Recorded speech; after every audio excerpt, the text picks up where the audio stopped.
Welcome back to Generation Orange, you guys. It's been a long time. We haven't seen you in a few months, I guess 6 weeks or so at this point, but it's so good to be back. Of course, my dad and I had to take a little bit of a hiatus after that nasty, grueling Super Bowl, which was so difficult to watch. And I don't want to spend too much time on it because we're already into the month of March. Free agency has begun and now commenced, I would say. And there's so much more to discuss about the 2026-2027 season. And we can just leave that ugly mess behind us, which was the end of last year. So before we get started into that, just some general thoughts, Dad, about the end of last season. Yeah, so I would say obviously it was tough, right? Like really gut-wrenching kind of tough. I don't need to go into that specifically. But I do feel like some things were learned were and we talked about, like, for instance, running the damn ball, right? Hmm. I feel like the team has the leadership of the team has responded accordingly. They're doing the right things. We lost some talented coaches, to be sure, but we retained Davis Webb. We retained Vance Joseph. I think we're very fortunate to get those guys.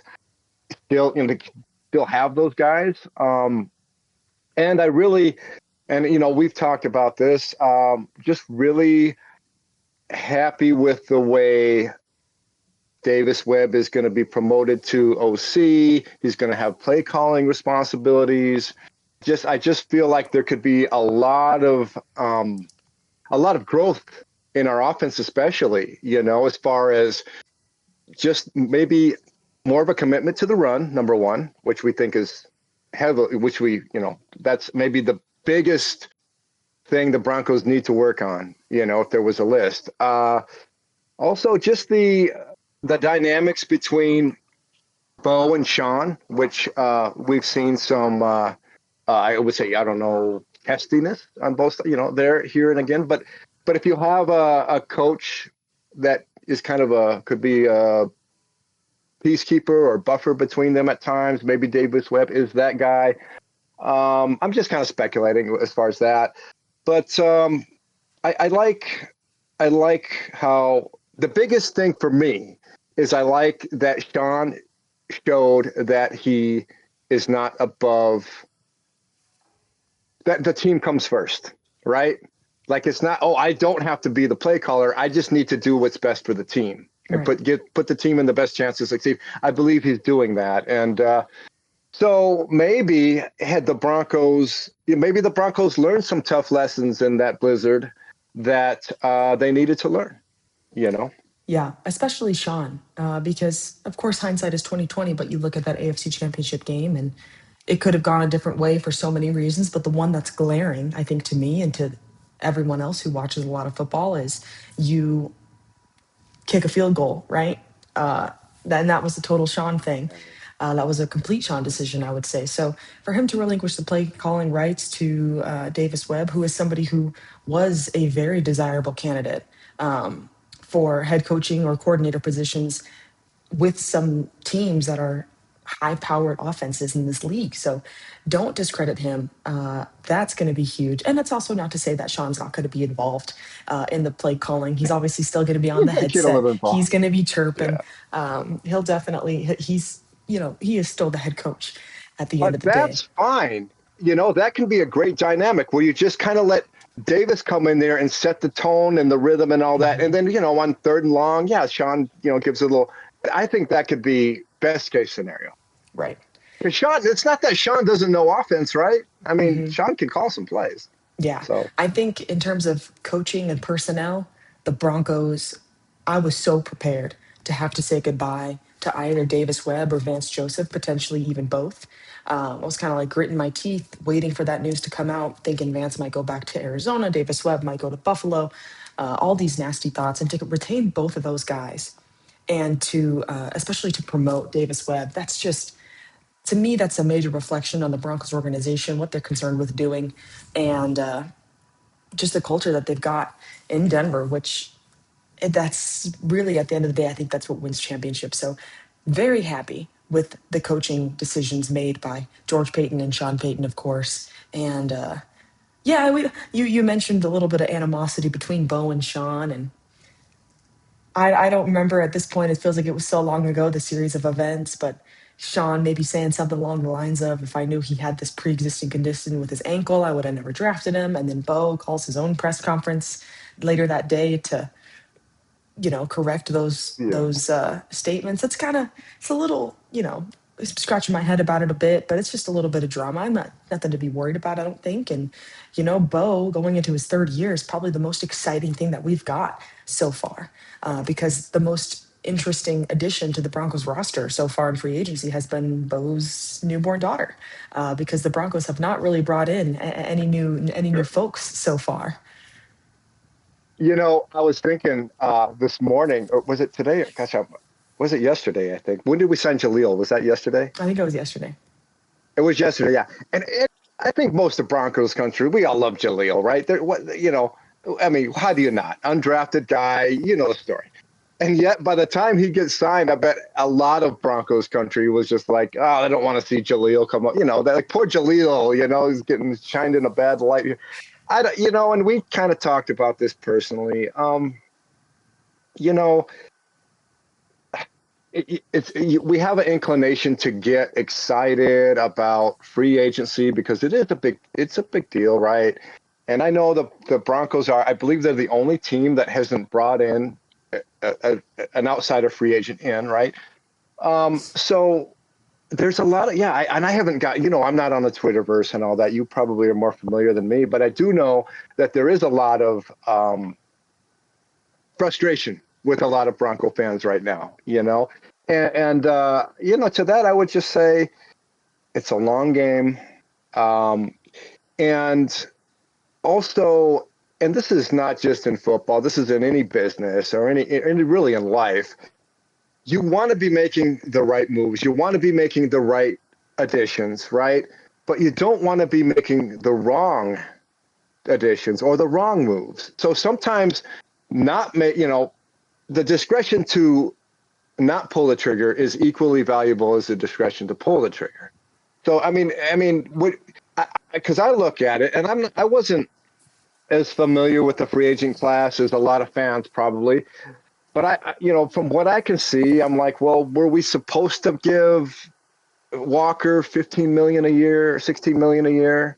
Would I feel better if we had done, or Etienne, whatever? I mean, when we get JK at the price we got him, and we still have a few more months to fortify the roster. No, I don't. I mean, there's nothing that's jumping out to me that's like, wow, they should have done this, But Yeah, we'll see. I think I agree. I think, relative to other free agency classes, especially in the most recent years, this one is maybe a little less talent heavy. Um, just older free agents, I think generally nobody who really stuck out to me as somebody who I just thought that Broncos should absolutely grab him and was really disappointed when they didn't. And I think George Payton and Sean Payton and you and I especially are concerned with quality and making sure you're getting the most bang for your buck, so to speak. And that's why I think it's so important like the linebacker room, for instance. I think how the Broncos handled that situation was perfect. I was so happy to see Singleton and Justin Stranad stay in Denver because that was something that, I think Alex Singleton was one of those guys that we were kind of preparing to have to say Yeah. farewell to, which is a big bummer because he's been in Denver for so long and just a cornerstone of that defense. So many great plays on behalf of Alex Singleton. So I think a great move by the Broncos to just keep those guys home, say sayonara to Dre Greenlaw, and move forward with the guys that you know that you got. And I think that's kind of the approach to free agency as well. If there was something glaring or something that you know the George Payton or Sean Payton felt like they were going to get a deal or they were going to be able to make a really great move for, I believe that they would have done that. But I just don't think that they saw that in anybody that was available at the time. The running back room, I agree. Etienne, I don't know how to say his name, forgive me. And Kenneth Walker III was one guy who I thought the Broncos might be a little bit aggressive for. But bringing JK, I think for you and I, Dad, that was our number one option.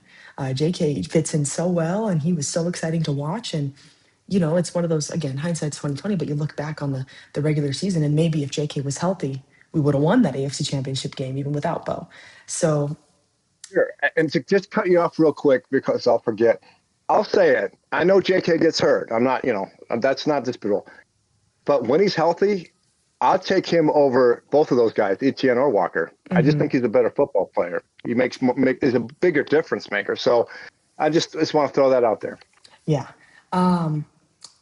it's just a few more. If there's something that maybe I had a little bit of an eye roll moment about, and I'm sure I'm not the only one who feels this way, Broncos country, you should let me know if you felt the same way. But do we really need to bring in Adam Troutman for another 3 years?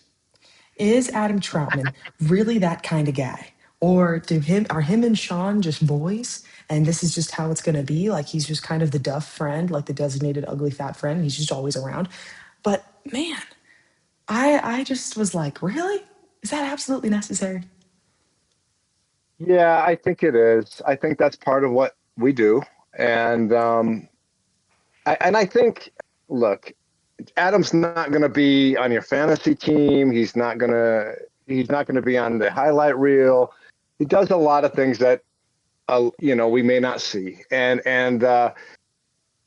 there's a lot of locker room cohesion with him. I think he understands Sean extremely well, and there are a lot of things we don't know about. So, yeah, do we get excited? Do we get excited? We kind of joke around about it. Of course, our friend Nikos is a big Saints fan, and he jokes around with us about because he remembers when he was with the Saints. But what are you going to do? And I don't. I just trust that he's there for the right reasons. When he does catch a ball, it seems like it's an important play. He blocks his tail off. He knows the offense. I don't see him making a lot of penalties, although he does have some. But I think, it's one of those moves. And you know what I was thinking? Like, because the Broncos, not only did they re-sign guys during the season, they re-signed a handful right before free agency, but they signed 3 or 4 guys during free agency. Singleton, Sternad, right? He was a free agent when we signed him, and the guy, the guys we've got in the last couple of days, probably 4 or 5 guys. And it kind of reminds me of really back before free agency. Like, we really have a lot of continuity, these last 3 or 4 years of the same guys. And it's just kind of cool as a fan to run it back, because when we went down in flames the way we did this season, there's this part, this part of you that's like, oh man, because yeah, the Broncos are going to be good next year. They're going to make another run, but some of the guys are not going to be bad. And still, we did lose a few guys. We lost PJ Locke. We lost JFM. I mean, JFM's like JMM, just make money, which good for him, But so I think it's kind of cool to see the roster really stay intact the way it has. And we will make moves. I have no doubt. There's a couple tight ends like a Goddard or Njoku that could be in play, maybe via trade. Oh, another thing I wanted to run by you, because there seems to be something to this. There has been some communications apparently between the Broncos and Philadelphia for A.J. Brown. This has been speculated for several weeks now, even before free agency, how that trade or how that negotiation might work out. So I am an AJ Brown fan. He's been on my fantasy roster, a few different times, and obviously has had a lot of success in Philadelphia. So I don't dislike that. I think the wide receiver room for Denver is maybe where they can strengthen up a little bit. I think it would be important to build that around Bo, especially. And that's not to say that LaJordan Humphrey and Cortland Sutton and Mims haven't been great. They have been, but there's definitely nothing wrong with having a lot of depth at that position and having guys who can fill different roles at different times. Because that's kind of where our offense is. You know what I mean? You have all the pieces, or you're trying to get more major pieces to come in, but you know that Bo's the guy. So now you're kind of like you're sitting pretty, and you're kind of able to do all kinds of different things with a new offensive play caller and hopefully some new offensive weapons to play with. So I would love to see AJ Brown in orange and blue personally. I think it's possible that the Broncos might draft somebody. They could even potentially be a little bit more aggressive in the draft. I don't know. Just I think they do have trade capital. We've even talked about data, Jarrett Stidham potentially, and what value the Broncos might have in him. Lots of things, and free agency is just one part of a bigger football jigsaw puzzle that lasts until Yeah. basically late August. So we won't really know exactly what this team or this roster is going to look like basically until they suit up that first Sunday. But we do have a pretty good idea of what's going on in the AFC West and a lot of stuff. And I feel like the first thing we have to chat about, at least for a little bit, is what the heck happened with Max Crosby. Yeah. Well, yeah, I would say what happened is, I mean, the Ravens kind of have no shame. I mean, they just really they kind of expose themselves, I think, as an organization as just treacherous. I mean, I've never seen the like. Honestly, it kind of reminds me of when Josh Josh McDaniels McDaniels. agreed to, yeah, with the Colts. You get people, you get especially the timing of because let's say this happened like 3 weeks ago. They make the trade, and then a few days later, Baltimore says, "Oh, we changed our mind." Okay, is that lame and uncool? Yeah, absolutely. It's unprofessional. It's just bad. But when you do it right as free agency is starting, and you got then no, there's no. I don't want to care about what you have to assume that you don't trade for a Max Crosby unless you get full transparency on his Yeah, medical condition, right? You're right. going to talk to the team physician, medical people and all that. You're going to get whatever paperwork and photographs or images you need to make that decision as best you can. And and the most hilarious thing, did you see they try the Ravens tried to say they actually wanted Crosby and Hendrickson together the whole time. They literally said this. Like Adam Schefter reported it. I'm like, gotta be kidding me. No, they didn't. I mean, this is what happened. If you guys, I don't know who's, maybe you guys haven't followed this. They make a deal with the Raiders, like a big deal, by the way, including 2 first rounders.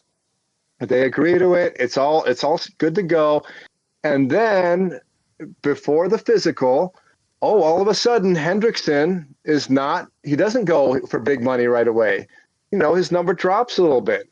So the Ravens scramble and they pivot and it's sad. It's sad to see because I just thought you just like to hope that the league is better than that.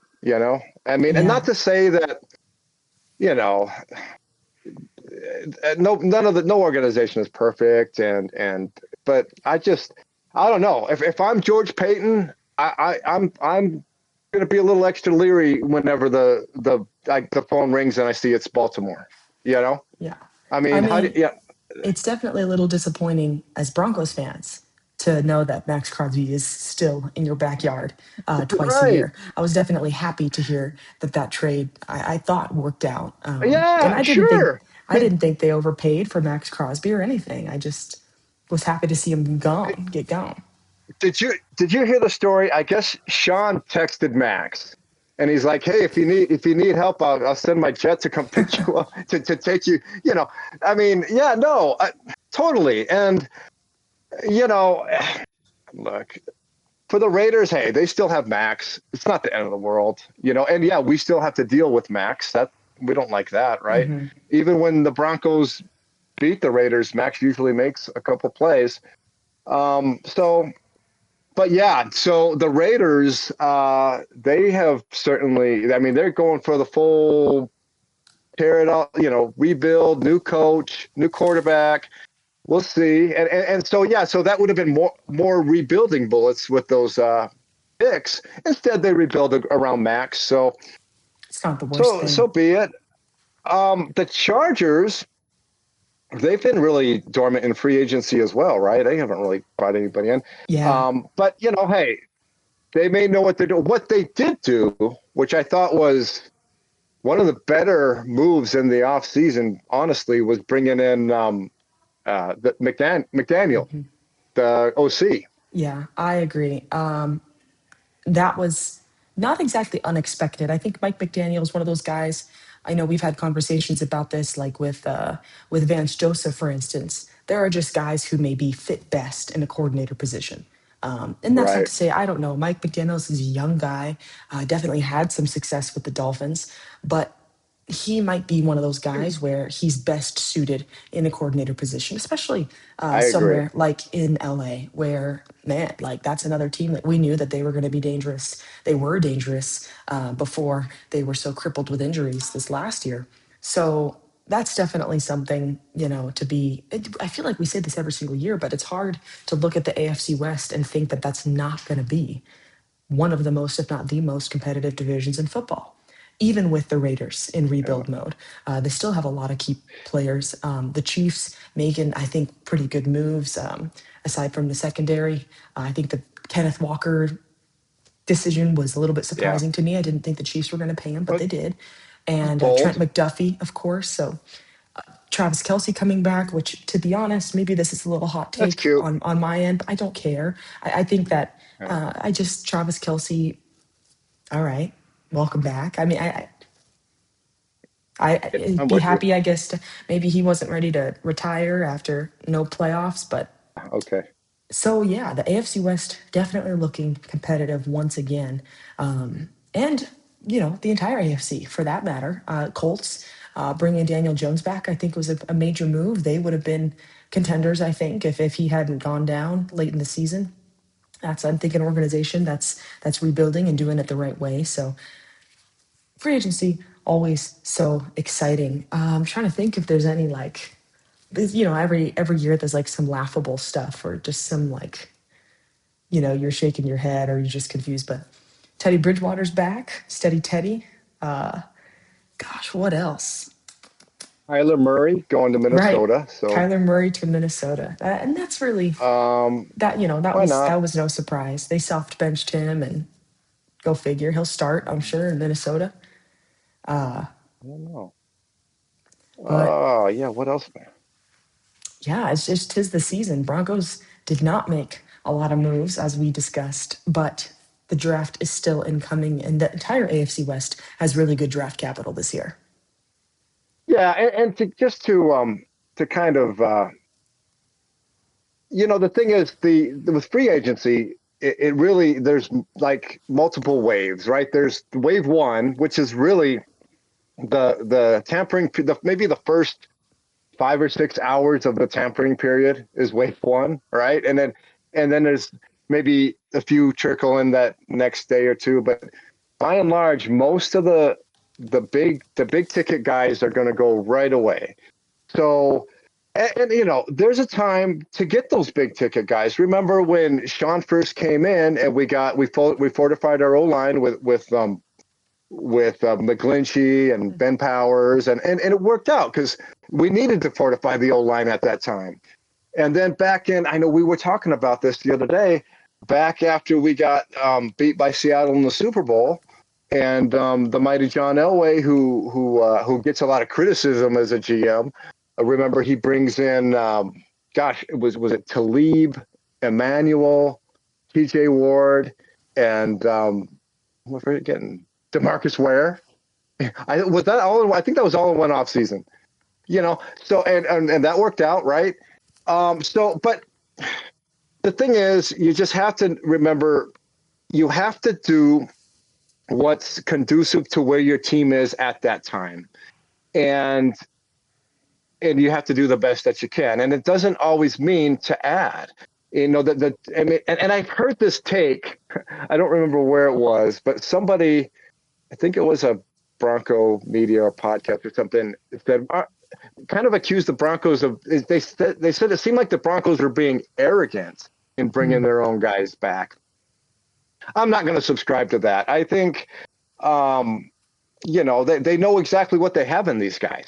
And like we talked about Alex, right? Well, the Broncos didn't re-sign Alex because he beat cancer, or because they signed him because of production, And he's a you know, playmaker. and Yeah, and a major yes, locker room guy.